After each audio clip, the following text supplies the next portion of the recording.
wax leen ban traitement la ñu réservé au dossier de Ousmane Sonko ba tax na ñu jàpp ne ba léegi il reste dans la course et sera candidat loolu moo tax nag mu woo sénégalais yi moo xam ñu nekk Sénégal ak ñu nekk bitim réew ci benn levée de fonds le dimanche 14 janvier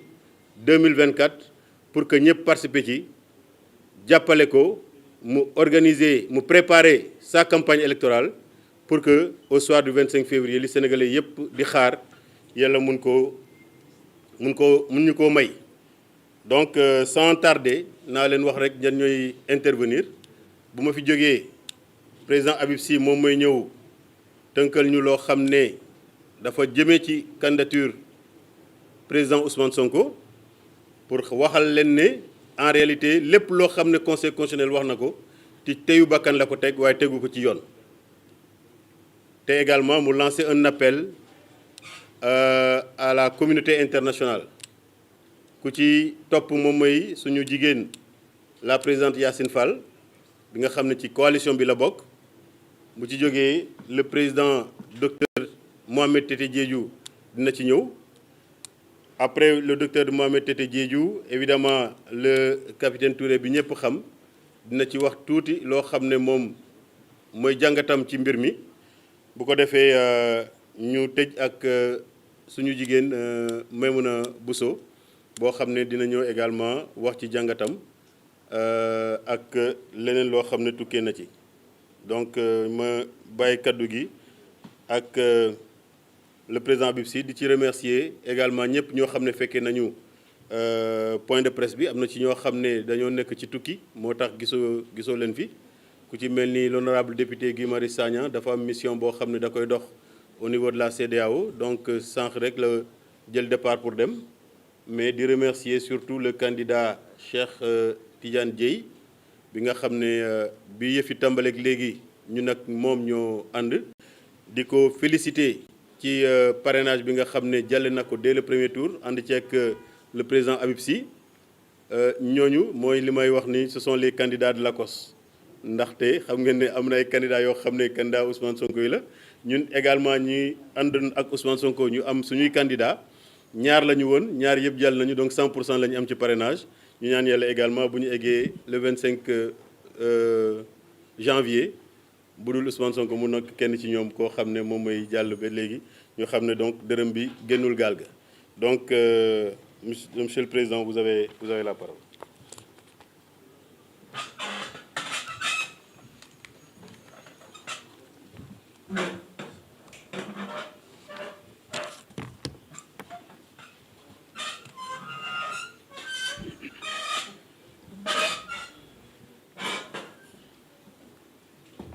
asalaamaaleykum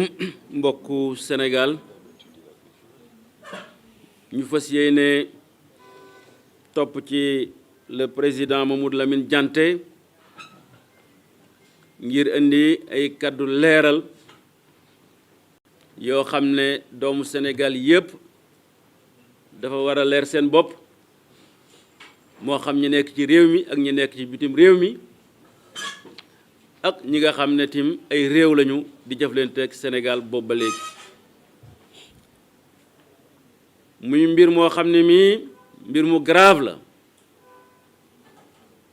mën nañoo wax ne ba Sénégal di Sénégal ba léegi ñuy wote lu mel nii mi ngi fiy soogaam li tax nag mu nekk loo xam ne lu grave la dafa jóge ci ëttu attekaay bi nga xam ne moo gën a mag ci Sénégal ci biiram la jóge muy conseil constitutionnel li tax mu grave mooy dafa dal ci ki nga xam ne kii moom mooy njiitu opposition ci Sénégal ñëpp nangu ko muy le président Ousmane Sonko ci démb xaw ma barki démb ba ñi waree jogante ci wote jiite réew mi ñëpp joxe seeni dossier ba mu mat ñu ne dafa am benn kuréel boo xam ne ca conseil constitutionnel dañ koy samp ñu tuddee ko commission contrôle des parrainages maanaam commission de contrôle des parrainages bi saytu parrainage yi mu seetal ku nekk la nga joxe ci parrainage ndax lañ la ca laaj mat na wala matut. ba pare am ay yeneen kayit yu nekk ci biir yoo xam ne yi dañ ne képp koo xam ne da nga bëgg a dagaan réew mi na nga ko ci dugal ñun ñëpp ñu def Ousmane Sonko defee ko comme ñëpp naam joxuñ ko woon sax fii su parrainage waane xarañteem ak xarañte avocat yi tax na bu mu am parrainage ba dugal ko ci biir mais bi mbir mi demee ba àgg ci commission contrôle des parrainages ci biir conseil constitutionnel ñu ne ko yow daal sa candidat ñun dañu ko nangu dañ koy dàq ndaxte ci kayit yi nga xam ne joxe nga ko te ñu doon la ko laaj dafa xam benn boo xam ne moo ci manqué ñu ne kayit boobu ban la mu ne ñu ne boo joxee fanweeri junni caution yu ñu lay laaj dañ lay jox reçu wane ne joxe nga ko bu paree ñu ne da nga ko war a mottali directeur général bi nga xam ne moo yore kees gi nga xam ne fa la ñuy def xaalis bi signé wane na joxe nga xaalis Ousmane Sonko kii nga xam ne mooy Ayib Daffé di mandataire am dem ca conseil caisse de dépôt et de consignation ñu dalal ko mu joxe fanweeri million ñi won ko kayit jox ko ne ko déposé nga yow Ousmane Sonko fanweeri million mais bi mu demee ci commission de contrôle des parrainages nga xam ne kayit yi ñu lay laaj pièces yi war na mat juróom-ñeent wala fukk ñu ne ko yow daal kii nga xam ne mooy directeur général caisse de dépôt et de consignation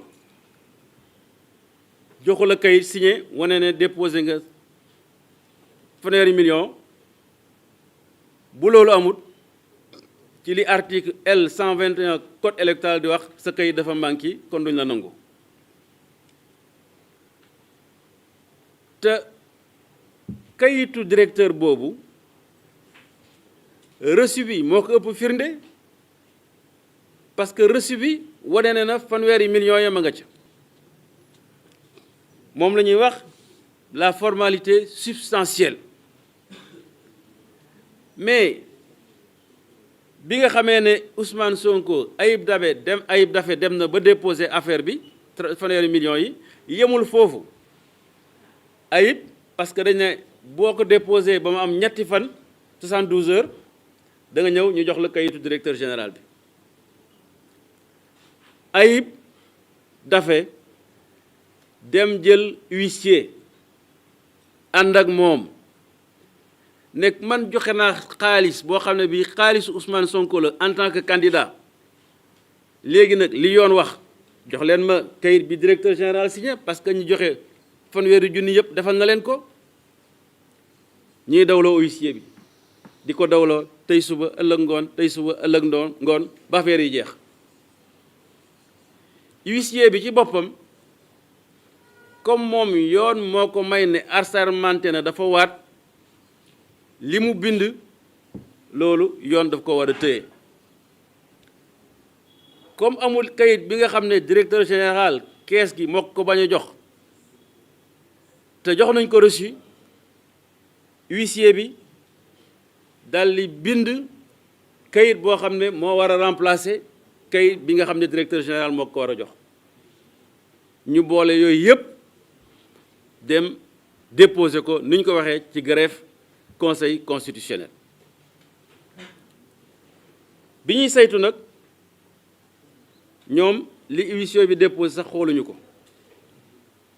ñu ne rek comme directeur général joxu ko kayit candidature Ousmane Sonko ñoom commission contrôle des parrainages conseil constitutionnel duñ ko nangu te li ci gën a doy waar mooy conseil constitutionnel ca 1998 dafa am atte boo xam ne boo atte woon na ko mu xaw a niroog wala mu niroog sax bu Ousmane Sonko boobu sax moo gën a garaaw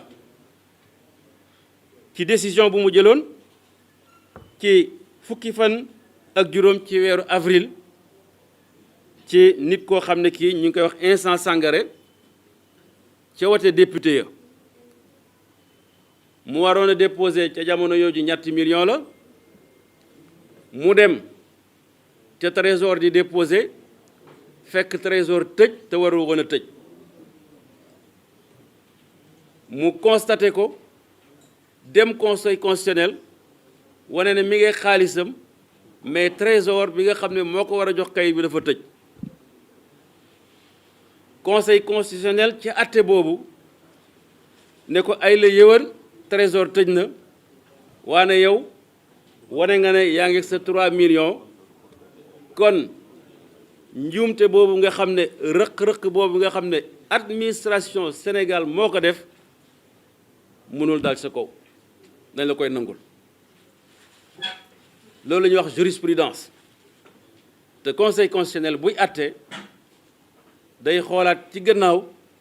li nga xam ne atte woon na ko buñ ko joxee beneen atte boo xam ne dafa méngoog loolu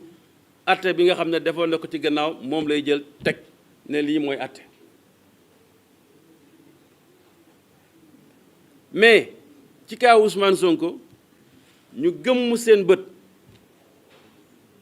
bañ a xool atte bi nga xam ne atte yoon la woon te atte woon nañ ko 1998 te Ousmane Sonko li mu def ak mandataire am moo gën a dëgër junni yoon li nga xam ne Vincent Sangaré defoon na ko 1998 parce que au moins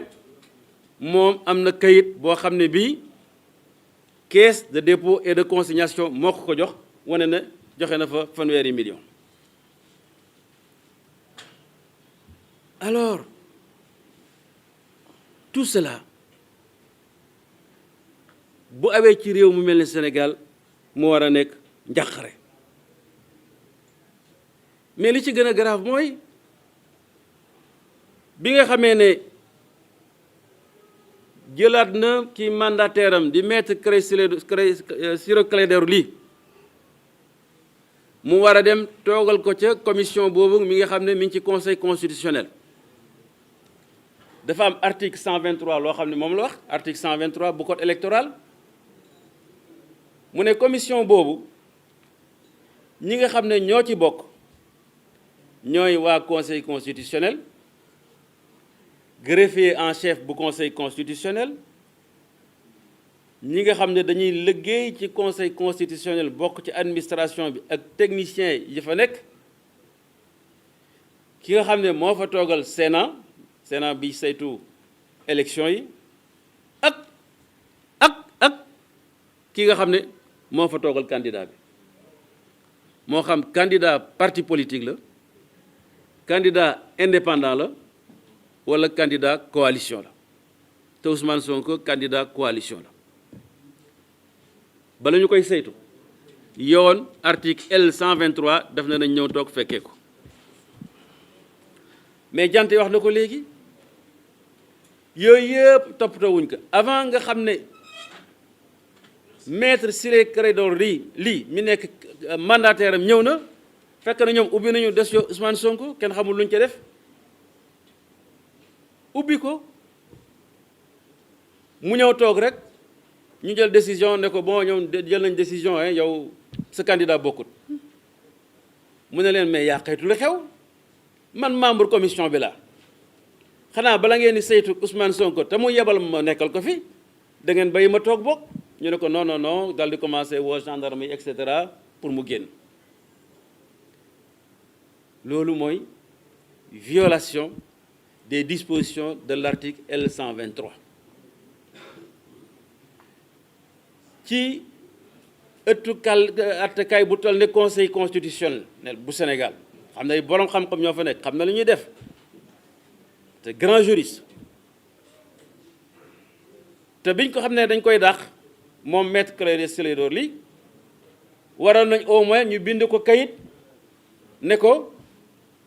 lii ak lii ak lii moo tax sa candidat accepté wuñ ko mais ba fii may wax ak yéen moom maître Ciré Clédor Ly amagul benn kayit buy conseil constitutionnel wala commission de contrôle des parrainages jox ko wan ko de ko Ousmane Sonko mi sa candidat ñun dañ nangu ma bokk ci amul. Ce qui est encore une violation très grave des dispositions du code électoral. Mais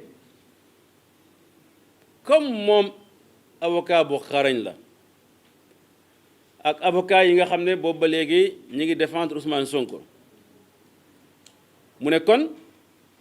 danaa def recours maanaam saisir li nga xam ne mooy commission bi saytu parrainage yi pour mu wax ma li mu def fan la ko teg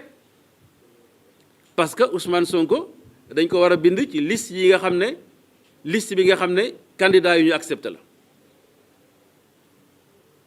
parce que bu ñu weesoo parrainage yi commission bi nga xam ne mooy contrôler les parrainages dafay tas maanaam day disparaître bu boobaa nag conseil constitutionnel rek moo fay des mais balaa commission bi di dem ala kulli al il faut que mu tontu mandataire Ousmane Sonko wax ko lu tax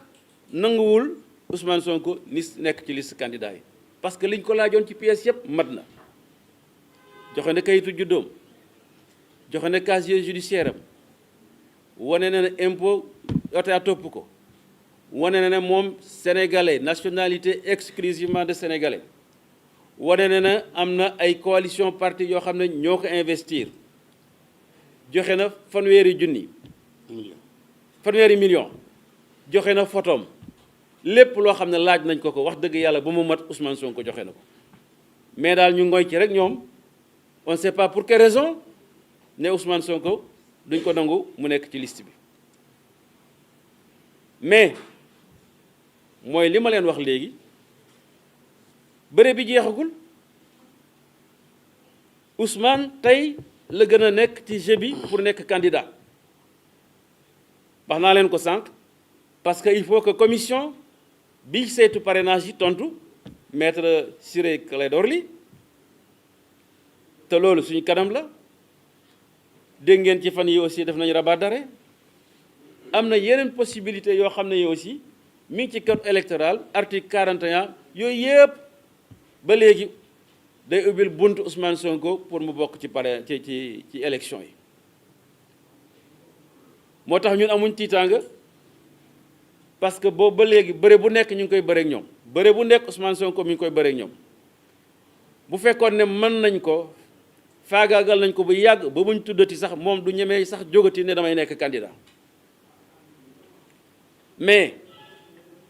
comme ay nitu yoon lañu loo ci mën a dégg te moom aussi gëm na yoon gëm na droit ak justice dana ko pousse ba mu sës parce que daf ko wóor na te ñun tim wóor nañu ne moom moo yore dëgg may wax nag waa conseil constitutionnel lii wolof yi wax yéen a fi nekk askanu Sénégal di leen déglu yéen a fi nekk réew mi di leen déglu yéen a fi nekk àdduna di leen déglu Macky Sall jeexal na dana dem bàyyi ñu fi yéen ak askanu Sénégal yéenay des ñu am yaakaar ne comme vous êtes de grands juristes te yëf yi jeexagul lii nga xam ne mooy àq ak yelleef Ousmane Sonko da ngeen ko jox ci nu mu gën a gaawee pour mu bokk ci élection yi parce que kenn mëntu d'accord kenn mëntu nangu ki nga xam ne ay millions de jeunes ñoo fa ab seen yaakaar wekk ko ci koom moo xam ci biir Sénégal ak ci biti Sénégal te mësul tooñ état mësul tooñ état du ci yoon du ci alalam bu mu jël lu may ñu bëgg di parparloo rek jàppale Macky Sall ak candidat Amadou Ba bëgg xañ Ousmane Sonko ay droit am loolu du fi amee et je crois que la détermination est là que bala ñuy àgg le 12 janvier danañ régler problème Ousmane Sonko ba le 20 janvier mu bokk ci liste bi nga xam ne mooy candidat yi dagaan réew mi ci élection présidentielle ñun amuñ ci benn sikk sàkk ñuy wax militants yeeg sympathisants yeeg nañuy jàpp ci lii nga xam ne ñun moom lañ leen wax parce que loolu mooy dëgg ki ànd ak ñun bëre bi ak xeex bi nga xam ne ñu ngi koy xeex awale ko ci yoon ba ëllëg si biir ñu am ci ndam te yaakaar nañ dañ am ndam incha allah.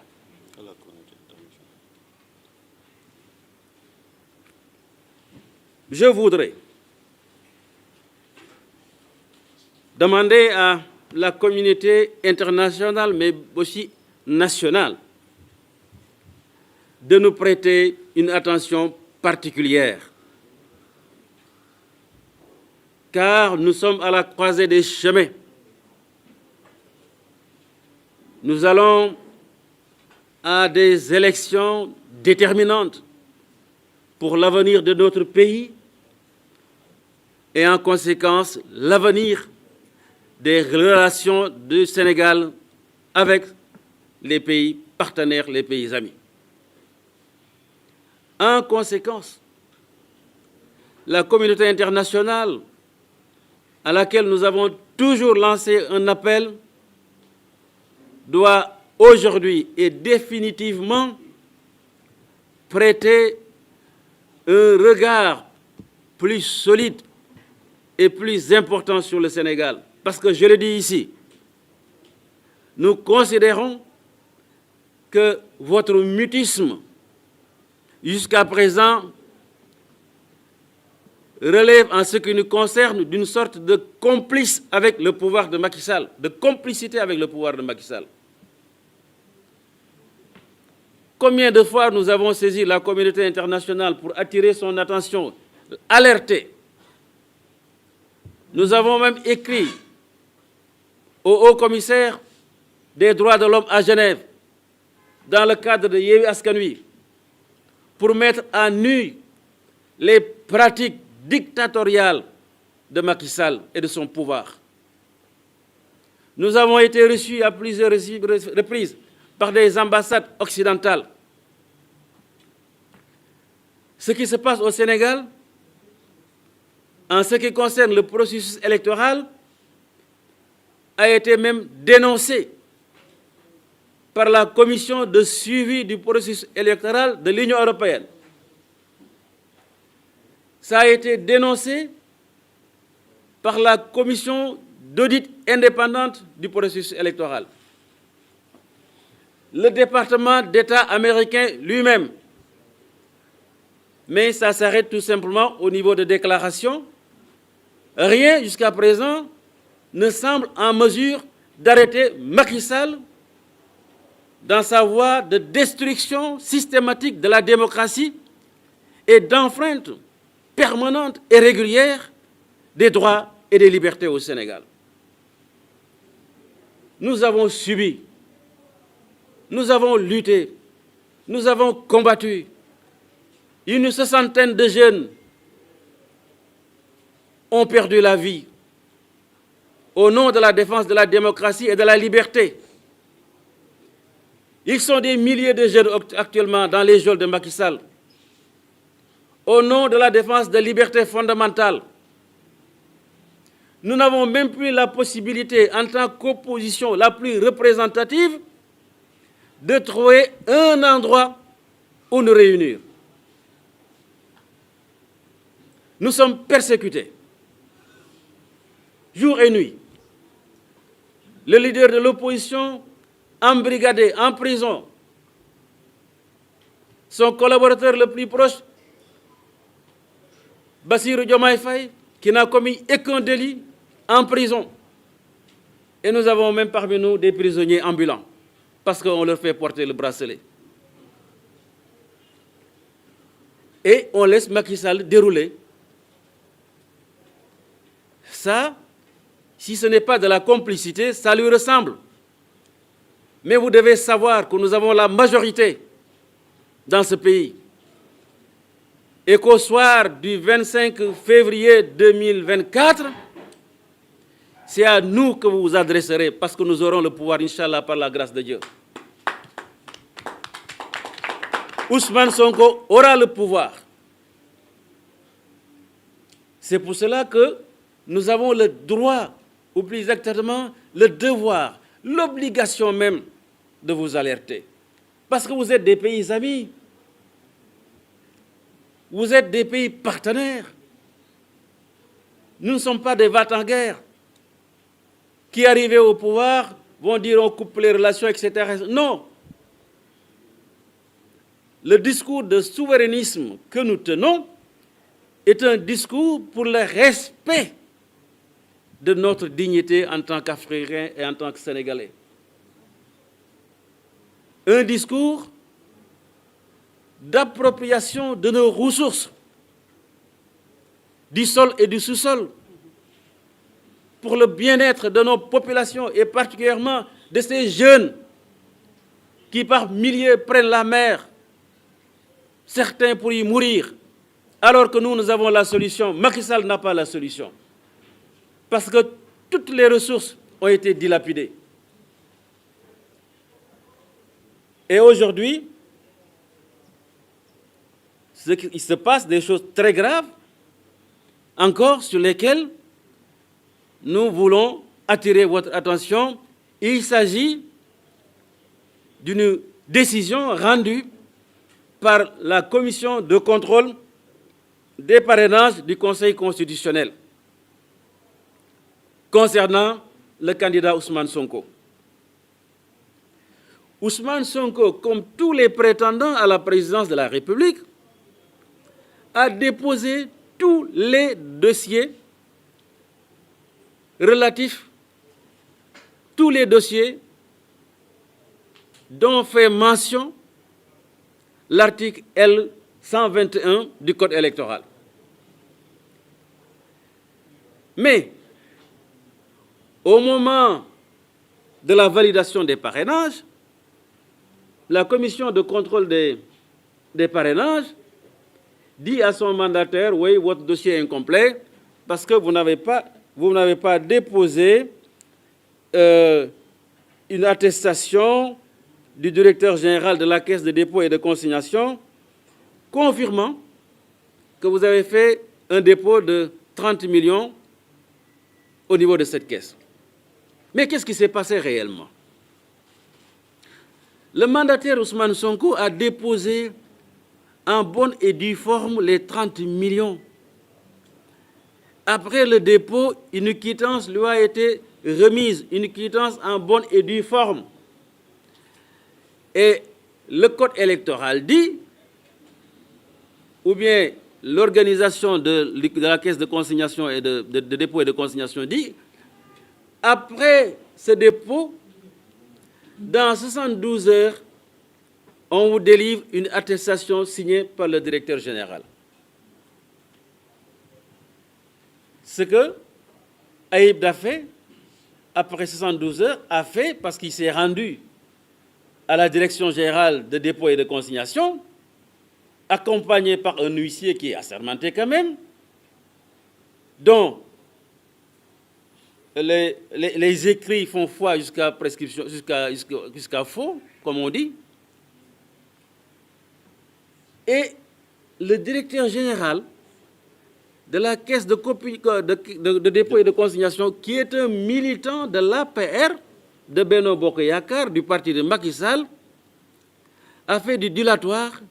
en ne voulant pas le recevoir, en ne voulant pas lui délivrer cette attestation. L'huissier de guerre lasse avec le mandataire a constaté ce refus du directeur général de la Caisse de dépôt et de consignation et a constitué le dossier de Ousmane Sonko, qui est constitué, je crois, de 9 pièces ou 10. Mais au moment de l'examen de la candidature ou du parrainage d'Ousmane Sonko, on lui dit non, vous n'avez pas l'attestation signée par le directeur général. Or, il y a une jurisprudence du Conseil constitutionnel de 1998 dans une affaire pour laquelle il avait été saisi par Insa Sankaré, qui représentait une liste pour les élections législatives. Ce monsieur, Insa Sankaré, à l'époque c'était une caution de 3 millions, devait faire le dépôt auprès du Trésor. Et quand il est arrivé sur les lieux, il a trouvé que les services du Trésor étaient fermés, ce qui ne devait pas se faire parce qu'ils ont fermé avant l'heure. Il a prouvé qu'il est de bonne foi, qu'il s'est présenté, mais que les services du Trésor étaient fermés. Que dit le Conseil constitutionnel à cette époque? Dans sa décision rendue le 15 avril, décision numéro 3E 1998, du 15 avril 1998. Le Conseil dit: nonobstant l'absence de récépissé du trésorier général, il y a lieu de constater que la preuve est établie que le cautionnement était disponible et a été présenté au ministère de l'Intérieur avant l'heure légale de la date de clôture. Par conséquent, cette candidature a été acceptée. Mais Ousmane Sonko a fait plus quand même. Il a la quittance. Il a la quittance constatée par l'huissier et constatée aussi par l'huissier que c'est un refus de la Caisse de dépôt et de consignation de lui remettre l'attestation du directeur général. Et on lui dit: vous, Ousmane Sonko, votre cas exceptionnel, vous êtes responsable des turpitudes de l'administration. Vous êtes responsable des turpitudes de l'administration. Ça ne s'est jamais vu. Pour notre plus illustre institution judiciaire, où se trouvent quand même de grands juristes, on les connaît très bien, si cela n'est pas une décision politique, ça lui ressemble. Et c'est extrêmement grave. Alors, un bon avocat, Maître Ciré Clédor Ly, qui est le mandataire du candidat Ousmane Sonko, a saisi la commission de contrôle des parrainages pour qu'elle se prononce sur sa décision. Parce que l'article 123 du Code électoral énumère les membres de cette commission. Et parmi les membres de cette commission, le représentant du candidat. Mais au moment de l'examen du dossier du candidat Ousmane Sonko, ils ont fait fi de la présence de son mandataire. Ils ont examiné son dossier sans son mandataire, Maître Ciré Clédor Ly. Et quand il a voulu leur faire cette remarque, on a dit: monsieur, vous n'avez rien à faire, etc., vous pouvez partir, avec tout simplement une notification verbale. Il n'a pas reçu de notification écrite sur les raisons pour lesquelles ils n'ont pas voulu retenir la candidature d'Ousmane Sonko. Cela prouve tout simplement que Ousmane Sonko, contre vents et marées, aujourd'hui est plus que jamais dans la course pour l'élection présidentielle. Vous avez vu, les avocats ont fait un rabat d'arrêt et ça peut encore se poursuivre au tribunal des Ziguinchor parce que les dispositions de l'article L41 du Code électoral le lui permettent. Donc, je voudrais ici profiter de l'occasion pour aussi lancer un appel aux militants, aux sympathisants, au peuple sénégalais pour leur dire de ne pas se décourager, que Ousmane Sonko, auquel vous avez accordé votre confiance pendant longtemps, qui porte l'espérance de millions de jeunes Sénégalais et d'Africains, est encore aujourd'hui dans la course pour l'élection présidentielle. Je vous remercie. Merci, Président Habib, pour ces mots très forts. Et je crois que le message a été bien entendu. Nous laissons la parole à la Présidente Yacine Fall.